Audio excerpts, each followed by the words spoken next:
ഹരി ഓം. ഇന്ന് ശ്രീമന്നാരായണീയം 61-ാം ദശകം വിപ്രപത്നി അനുഗ്രഹം എന്ന കഥ നമുക്ക് കേൾക്കാം. ഒന്നാമത്തെ ശ്ലോകം. തതശ്ച വൃന്ദാവനതോതിദൂരതോ വനം ഗതസ്ത്വം ഖലു ഗോപഗോകുലൈഃ ഹൃദന്തരേ ഭക്തതരദ്വിജാംഗനാ കദംബകാനുഗ്രഹണാഗ്രഹം വഹൻ. അർത്ഥം: തതഃ ച ഭക്തതരദ്വിജാംഗനാകദംബകാനുഗ്രഹണാഗ്രഹം.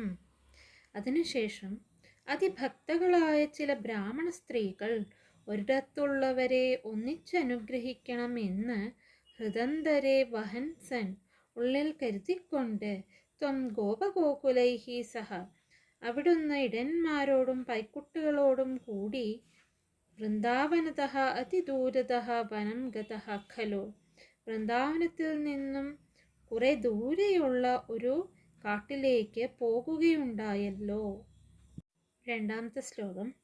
തതോ നിരീക്ഷ്യ ശരണേ വനാന്തരേ കിശോരലോകം ക്ഷുധിതം തൃഷാകുലം അദൂരതോ യജ്ഞപരാൻ ദ്വിജാൻ പ്രതി വ്യസർജയോദ്ദീതിവിയാചനായതാൻ. തതഃ അശരണേ വനാന്തരേ. പിന്നെ നേരം കുറേയായപ്പോൾ വീടും കുടിയും ഒന്നും അടുത്തില്ലാത്ത കാട്ടിനുള്ളിൽ കിശോരലോകം ക്ഷുധിതം തൃഷാകുലം നിരീക്ഷ്യ കൂടെയുള്ള കുട്ടികളെല്ലാം വിശന്നും ദാഹിച്ചും തളർന്നതായി കണ്ടപ്പോൾ അദൂരതഃ യജ്ഞപരാൻ ദ്വിജാൻ പ്രതി അത്ര അകലെയല്ലാത്ത ഒരിടത്ത് യാഗം ചെയ്യുന്നതിൽ തൽപരരായ ചില ബ്രാഹ്മണരുള്ളവരെ ഉദ്ദേശിച്ച് ദേദിവിയാചനായ താൻ കുറച്ച് ഭക്ഷണം കിട്ടിയാൽ വേണ്ടില്ല എന്ന് അപേക്ഷിപ്പാനായി വ്യസർജയഃ ആ കുട്ടികളെ അവിടുന്ന് പറഞ്ഞയച്ചു. മൂന്നാമത്തെ ശ്ലോകം. ഗതേഷ്വഥോതേഷ്വഭിതായ തേ ഭിതാ കുമാരകേശോദനയാജിഷു പ്രഭോ ശ്രുതിസ്ഥിരാ അപ്യഭിനിന്യുരശ്രുതിം ന കിഞ്ചിദൂചുശ്ച മഹീസുരോത്തമാ. അർത്ഥം: തേഷു കുമാരകേഷു ഗതേഷു സത്സു ആ ഗോപകുമാരന്മാർ അവിടെ ചെന്ന് പ്രഭോ തേ അഭിതാം അഭിതായ അല്ലയോ പ്രഭോ അവിടുത്തെ പേരും പറഞ്ഞുകൊണ്ട് ഓദനയാജിഷു സത്സു ചോറ് തരേണമേ എന്ന് അപേക്ഷിച്ചപ്പോൾ മഹീസുരോത്തമാഹ യോഗ്യരായ ബ്രാഹ്മണരാണ് ഞങ്ങൾ എന്ന് നടിക്കുന്ന അവർ ശ്രുതിസ്ഥിരാഹ അപി അശ്രുതിം അഭിനിന്യുഹു ശ്രുതിസ്ഥിരന്മാരെങ്കിലും വേദത്തിൽ നിഷ്ഠന്മാരാണെങ്കിലും ശ്രുതിയില്ലായ്മയെ കേൾവിയില്ലായ്മയെയാണ് കാട്ടിയത്. ന കിഞ്ചിത് ഊചുഹുച്ച ഒന്നും പറഞ്ഞതും ഇല്ല. നാലാമത്തെ ശ്ലോകം. അനാദരാത് ഖിന്നധിയോ ഹി ബാലകാ സമായയുർയുക്തമിദം ഹി യജ്വസു ചിരാദഭക്താ ഖലു തേ മഹീസുരാ കഥം ഹി ഭക്തം ത്വയി തൈ സമർപ്യതേ. അർത്ഥം: അനാദരാത് ബ്രാഹ്മണരുടെ അനാദരത്താൽ ഖിന്നധിയഃ സങ്കടപ്പെട്ടുകൊണ്ടു തന്നെ ഹി ബാലകാഃ സമായയുഃ ഗോപകുമാരന്മാർ അങ്ങയുടെ അടുത്തേക്ക് മടങ്ങി വന്നു. യജ്വസു ഇദം യുക്തം ഹി ആ ബ്രാഹ്മണരുടെ വിഷയത്തിൽ ഇത് ഈ അനാദരം യുക്തം തന്നെയാണ്. ഹി തേ മഹീസുരാഹ ചിരാത് എന്തുകൊണ്ടെന്നാൽ ആ ബ്രാഹ്മണന്മാർ പണ്ട് തന്നെ അഭക്താഹ ഖലു അഭക്തന്മാരാണല്ലോ. തൈഹി കഥം ത്വയി ഭക്തം സമർപ്യതേ അവർ പിന്നെ എങ്ങനെയാണ് അങ്ങേക്കായി ഭക്തം ചോറ് കൊടുത്തയക്കുക. അഞ്ചാമത്തെ ശ്ലോകം. നിവേദയധ്വം ഗൃഹിണീ ജനായ മാം ദിശേയുരന്നം കരുണാകുല ഇമാ ഇതി സ്മിതാർദ്രം ഭവതേരിതേ ഗതാ തേദാരകാദാരജനം യയാചിരേ. അഞ്ചാമത്തെ ശ്ലോകത്തിൻ്റെ അർത്ഥം ഇതാണ്: ഗൃഹിണീജനായ മാം നിവേദയധ്വം. ബ്രാഹ്മണരുടെ പത്നിമാരെ ചെന്ന് കണ്ട് എന്നെപ്പറ്റി പറയുവിൻ. കരുണാകുലാഹ ഇമാഹ അന്നം ദിശേയുഹു. കാരുണ്യപരവശകളായ ഇവർ പത്നിമാർ, ബ്രാഹ്മണ പത്നിമാർ ഭക്ഷണം തരാതിരിക്കയില്ല. ഇതി ഭവതാ സ്മിതാർദ്രം ഈരിതാഹ. ഇങ്ങനെ അവിടുന്ന് പുഞ്ചിരി തൂക്കിക്കൊണ്ട് അരുളി ചെയ്തപ്പോൾ തേ ദാരകാഹ ഗതാഹ. ആ ഗോപകുമാരന്മാർ ചെന്ന് ദാരജനം യയാചിരേ, പത്നിമാരോട് അന്നം ആവശ്യപ്പെട്ടു. ആറാമത്തെ ശ്ലോകം: ഗൃഹീതനാംനി ത്വയി സംഭ്രമാകുലാശ്ചതുർവിധം ഭോജ്യരസം പ്രഗൃഹ്യതാ. ചിരം ധൃതത്വത്പ്രവിലോകനാഗ്രഹാ സ്വകൈർനിരുദ്ധാ അപി തൂർണമായയുഃ.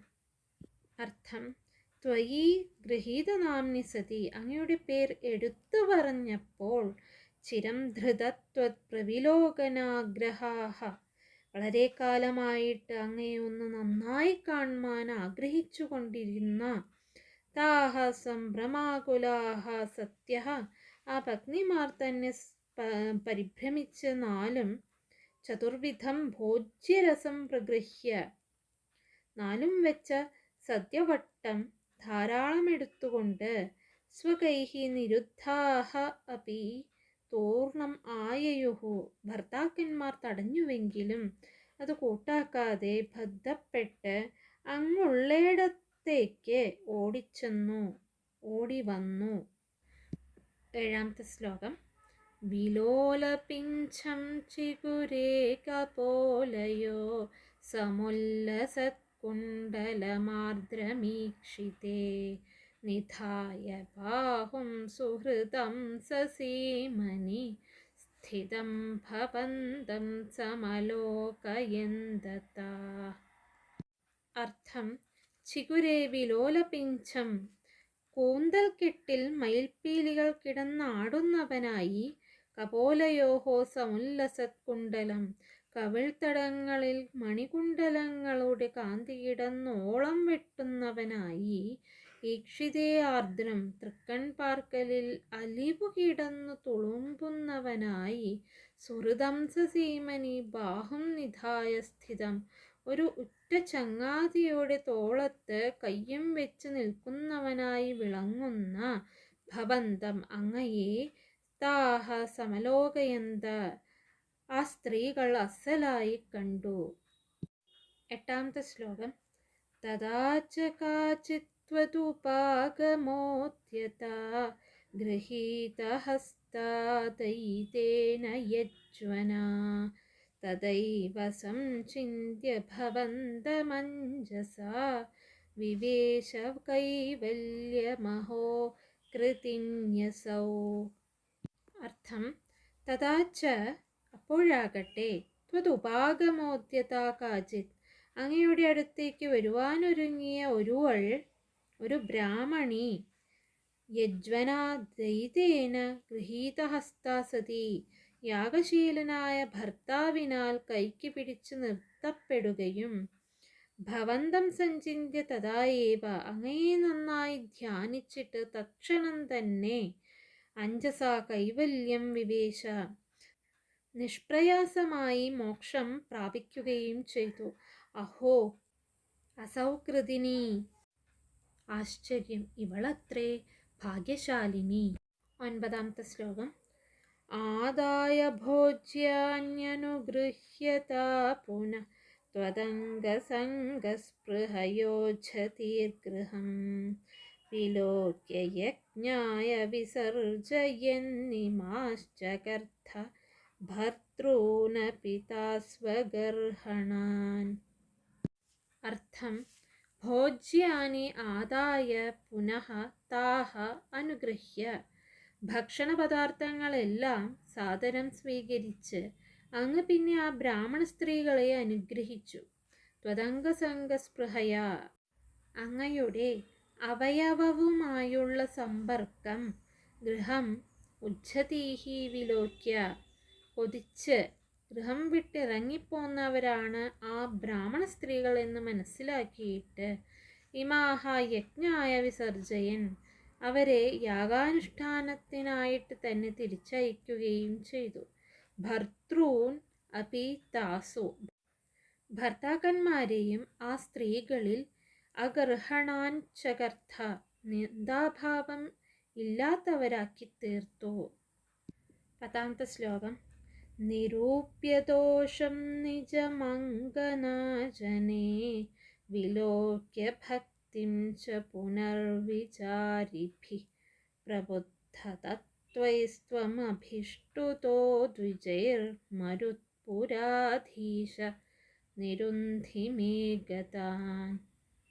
അർത്ഥം: ദ്വിജൈഹി ആ ബ്രാഹ്മണർ പുനർവിചാരിഭിഹി സദ്ഭിഹി പിന്നെ വിചാരശീലരായിട്ട് നിജം ദോഷം നിരൂപ്യ തങ്ങളുടെ കുറ്റം അതായത് മൗഢ്യം കണ്ടറിയുകയും അംഗനാജനെ ഭക്തിം വിലോക്യച്ച ഈ കേവല സ്ത്രീകൾക്ക് എന്തൊരു ഭക്തിയാണ് എന്ന് നന്നായി മനസ്സിലാക്കുകയും ചെയ്തിട്ട് പ്രബുദ്ധതത്വൈഹി ത്വം അഭിഷ്ടുതഃ പരമാർത്ഥം തെളിഞ്ഞ അങ്ങയെ അസലായി സ്തുതിച്ചു.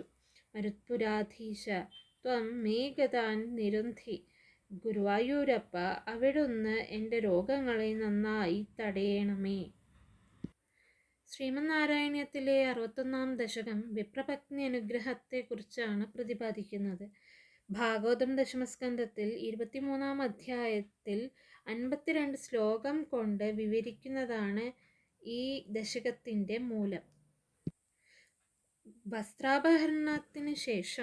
ഗോപി വസ്ത്രാപഹരണത്തിന് ശേഷം ഗോപിമാരെ അനുഗ്രഹിച്ചിട്ട് അതിഭക്തകളായ ചില ബ്രാഹ്മണ പത്നിമാരെ ബ്രാഹ്മണ സ്ത്രീകളെ ഒന്നിച്ചനുഗ്രഹിക്കാൻ വേണ്ടി ഭഗവാൻ ഇടയന്മാരോടും പൈക്കുട്ടികളോടും കൂടി വൃന്ദാവനത്തിൽ നിന്നും അകലെയുള്ള ഒരു കാട്ടിലേക്ക് പോവുകയുണ്ടായി.